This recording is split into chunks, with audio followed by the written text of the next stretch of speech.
Antes de que Serena Williams jugara jamás un partido profesional, su padre escribió un plan de 78 páginas. No un programa de entrenamiento, no un plan de acondicionamiento físico, un plan.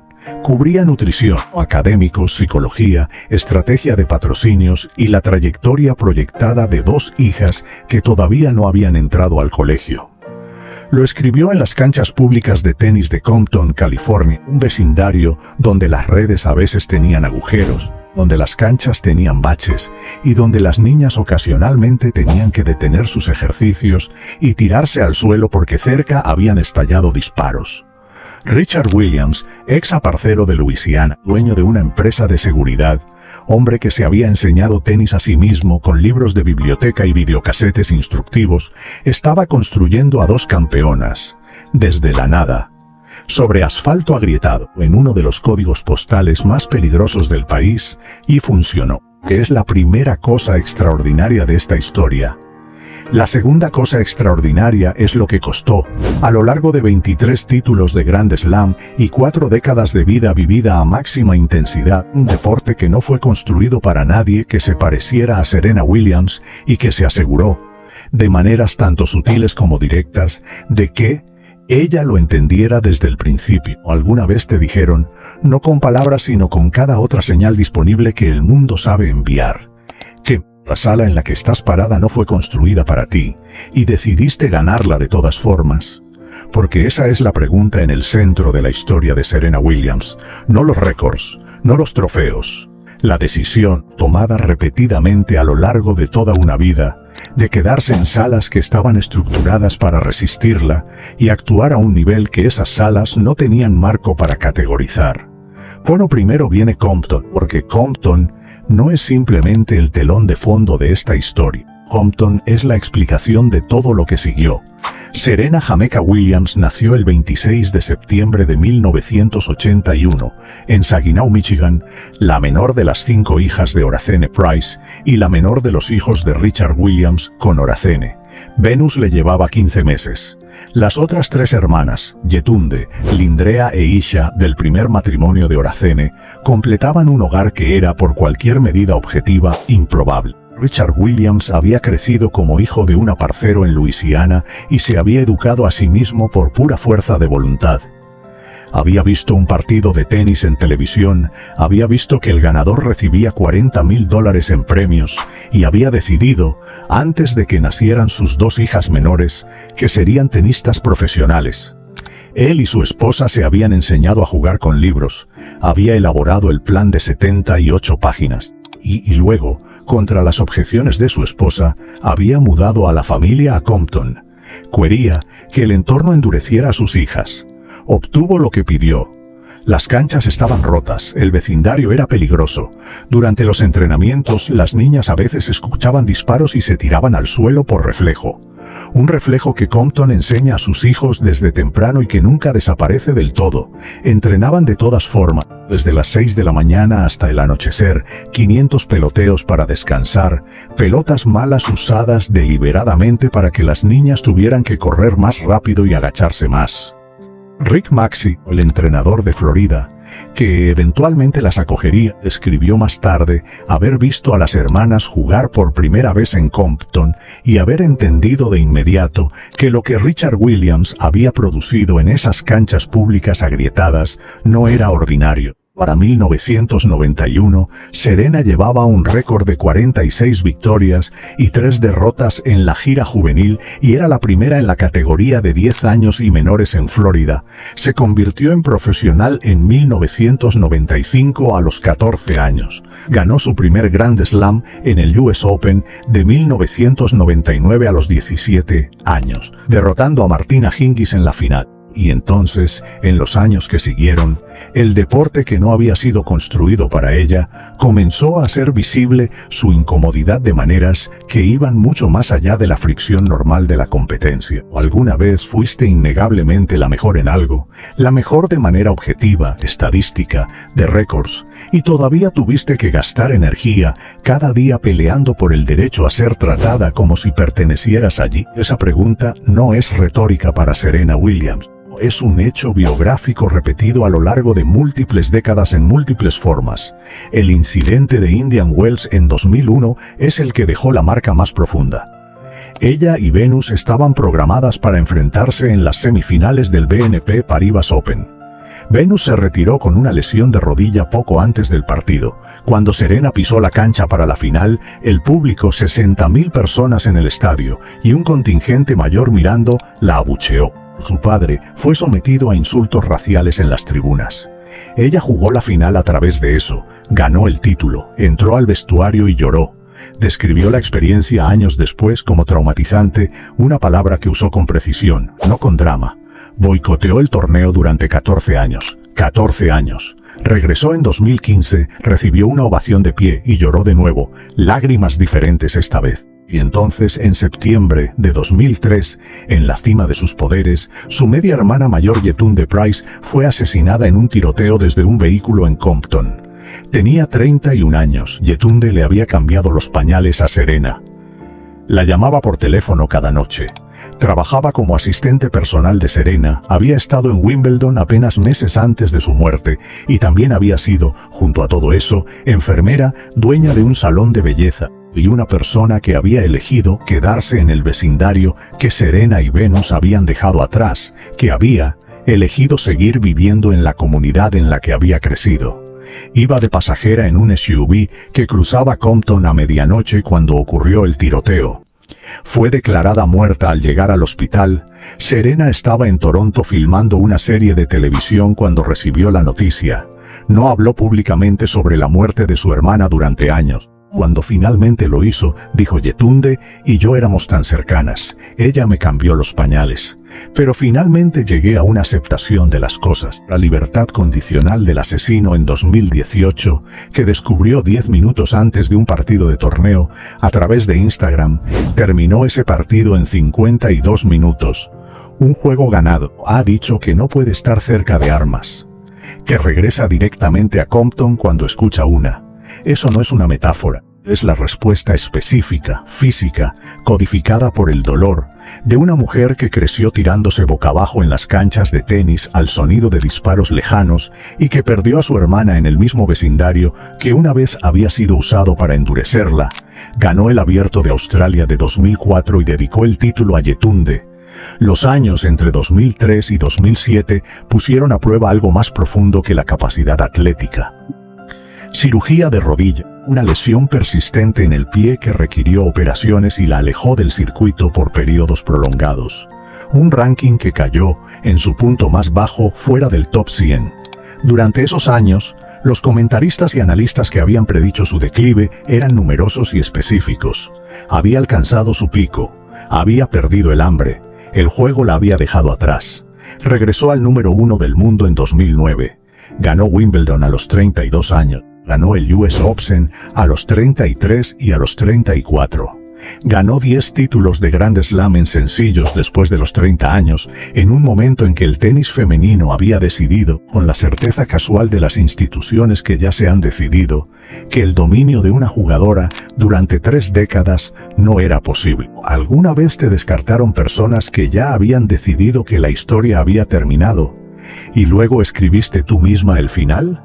Déjalo en los comentarios, porque lo que Serena Williams hizo entre 2012 y 2016 es uno de los segundos actos atléticos más completos en la historia del deporte profesional. Ganó 4 Grand Slams consecutivos entre 2014 y 2015. Un segundo Serena Slam, porque el primero de 2002 a 2003 aparentemente no había sido prueba suficiente. Ganó el Golden Slam de carrera en individuales, los 4 Grand Slams y una medalla de oro olímpica, y luego completó la misma hazaña en dobles, convirtiéndose en la única jugadora en la historia en lograr un Golden Slam de carrera tanto en individuales como en dobles.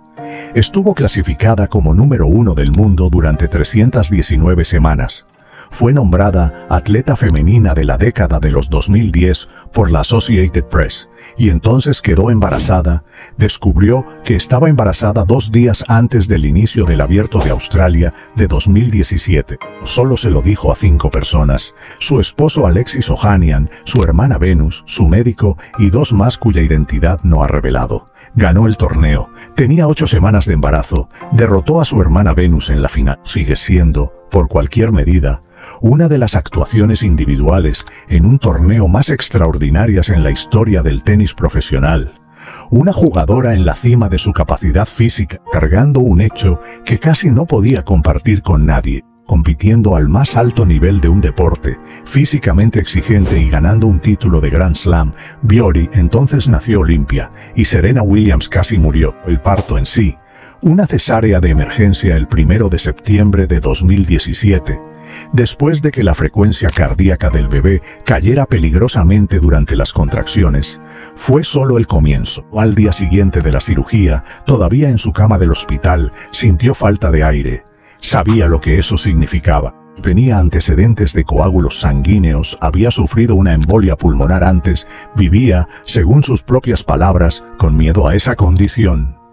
Salió de su habitación del hospital para que su madre no viera su pánico y le dijo a una enfermera, entre jadeos, que necesitaba de inmediato una tomografía computarizada con contraste y heparina intravenosa. La enfermera no estaba segura de que fuera necesario. Serena le dijo que no estaba pidiendo. La tomografía confirmó un coágulo de sangre en sus pulmones. Lo que siguió fueron 6 días de complicaciones en cascada. La embolia pulmonar provocó una tos intensa. La tos abrió la reciente incisión de la cesárea. Fue llevada de vuelta a cirugía, donde se descubrió un gran hematoma, una acumulación de sangre coagulada en su abdomen. Regresó al quirófano por 3ª vez para un procedimiento que evitara que más coágulos viajaran hacia sus pulmones. Pasó las primeras 6 semanas de maternidad confinada en cama. Era la atleta femenina más célebre en la historia de los Estados Unidos y había salvado su propia vida al negarse a aceptar la incertidumbre de una enfermera sobre lo que ella ya sabía que le estaba pasando a su cuerpo. Escribió sobre esto en una columna de CNN en 2018 y usó el lenguaje específico de una mujer que entendía exactamente lo que decían las estadísticas y lo que significaban para ella en particular. Las mujeres negras en los Estados Unidos tienen casi 3 veces más probabilidades de morir durante o después del parto que las mujeres blancas. Muchas de esas muertes son consideradas prevenibles por los expertos médicos que las estudian. El factor número 1 para prevenirlas es ser escuchada, ser creída, que un profesional médico tome el síntoma en serio y actúe. Serena Williams, la deportista más famosa del mundo, con acceso al mejor hospital y al mejor equipo médico disponible, tuvo que insistir entre jadeos en que estaba teniendo una embolia pulmonar antes de que alguien se moviera. Escribió: ser escuchada y recibir el tratamiento apropiado fue la diferencia entre la vida y la muerte para mí. No estaba hablando solo de sí misma. Regresó al tenis profesional 7 meses después del nacimiento de su hija. Llegó a la final de Wimbledon en 2018, amamantando durante todo el torneo. Llegó a la final del US Open ese mismo año, la perdió, y en las secuelas fue penalizada por el árbitro de silla por recibir instrucciones desde las gradas, cargo que ella negó, por romper su raqueta y por llamar al árbitro ladrón. Los jugadores masculinos habían hecho cada una de estas cosas en el mismo escenario y habían sido tratados con estándares diferentes. Billie Jean King lo dijo públicamente. El presidente de la Federación Francesa de Tenis dijo que el traje de Serena, la prenda de compresión que usaba por razones médicas relacionadas con su historial de coágulos sanguíneos, sería prohibido en Roland Garros. Revirtió la decisión después de que la respuesta global dejara clara su postura. El doble estándar era real y documentado. La resistencia era estructural. Y Serena Williams, que había pasado su carrera siendo la primera, la más ruidosa, la presencia más innegable en un deporte que le había exigido ser extraordinaria, simplemente para recibir el mismo trato que lo ordinario proporcionaba a otros, siguió jugando. Anunció su retiro en agosto de 2022. En Vogue, en un ensayo que ella misma escribió, lo llamó una evolución, en lugar de un retiro, porque no quería la palabra retiro ligada a ello. porque retiro implicaba un destino y ella entendía que su vida todavía estaba en movimiento. Escribió: pasé de una cesárea a una segunda embolia pulmonar a una final de Grand Slam. Jugué mientras amamantaba, jugué a través de la depresión posparto. Pero no llegué hasta ahí. Se refería a un 24º título de Grand Slam que habría roto el récord absoluto. Dijo: hubiera querido, podría haber querido, debería haber podido. Y luego me presenté 23 veces, y eso está bien. En realidad es extraordinario. Jugó su último partido profesional en el US Open de 2022. Perdió en la tercera ronda ante Ajla Tomljanovic, en un partido que duró 3 horas y 5 minutos y que el público se negó a dejar terminar calladamente. La recepción que recibió al salir de la cancha fue el tipo que deja de ser aplauso y se convierte en algo más. Un reconocimiento colectivo de algo presenciado a lo largo de toda una generación, por personas que habían estado viendo desde que eran niños. Todavía está aquí. En febrero de 2025, apareció en el show de medio tiempo del Super Bowl durante la actuación de Kendrick Lamar y bailó el Crip Walk en televisión en vivo, un baile de Compton, una reivindicación de Compton, una mujer en sus mediados 40 diciendo sin palabras: de aquí vengo y no me avergüenzo de nada de ello. Fue nombrada en la lista de las 100 personas más influyentes del Time en 2025. Dirige Serena Ventures, una firma de capital de riesgo que ha invertido en más de 80 empresas y que dirige deliberadamente capital hacia fundadores que son mujeres, personas negras o de comunidades que el capital de riesgo tradicional ha ignorado históricamente. Ella y Venus conducen juntas un podcast. Tiene 2 hijas. Olimpia, nacida en 2017, y Adira, nacida en 2023, ha dicho que ser madre es lo más importante que ha hecho en su vida. Hay algo en la historia de Serena Williams que le pertenece a cada persona que alguna vez tuvo que ser el doble de buena para ser tratada como la mitad de valiosa, que alguna vez actuó a un nivel extraordinario dentro de una estructura construida para resistirla. Que alguna vez le dijeron, en el lenguaje de multitudes que abuchean, o personal médico que duda, o instituciones que prohíben su ropa, que el espacio no fue realmente diseñado para ella. Serena Williams no resolvió esa tensión. No esperó a que el deporte se volviera hospitalario antes de ganarlo. Lo ganó mientras todavía hacía lo otro, y documentó lo que eso costó en el camino con una claridad y una especificidad que cambió lo que estaba disponible para las mujeres que vinieron después de ella. El plan de 78 páginas, elaborado por el hijo de un aparcero en las canchas públicas agrietadas de Compton. Las niñas tirándose al suelo al sonido de los disparos y luego levantándose y terminando el ejercicio. La hermana que no salió. El coágulo de sangre descubierto entre jadeos, el ensayo de retiro escrito en Vogue, el Crip Walk en el escenario del Super Bowl. Cada capítulo es la misma historia. Una mujer a quien le dijeron, por el entorno y la institución y el dolor y la biología y la resistencia acumulada de todo a su alrededor, que no podía, y que dijo cada vez sin excepción: mírenme. ¿Cuál es la sala que no fue construida para ti, a la que entraste de todas formas? Déjalo en los comentarios. Porque esa pregunta es la vida entera de Serena Williams, y la respuesta que le dio a lo largo de 4 décadas, en 23 Grand Slams, en una habitación de hospital a las 2 de la mañana, en una cancha agrietada en Compton, y en un escenario del Super Bowl en Nueva Orleans, es una de las respuestas más completas que alguien haya dado jamás a la pregunta de lo que un ser humano es capaz de hacer cuando se niega a aceptar la definición de la sala sobre quién pertenece allí. Si esta historia encontró algo en ti, suscríbete y cuéntanos en los comentarios cuál es el momento de Serena Williams que nunca olvidarás, porque el partido más grande que jamás jugó puede que no esté en ningún registro de torneo. Puede ser el que jugó en un pasillo de hospital entre jadeos, insistiendo en ser escuchada.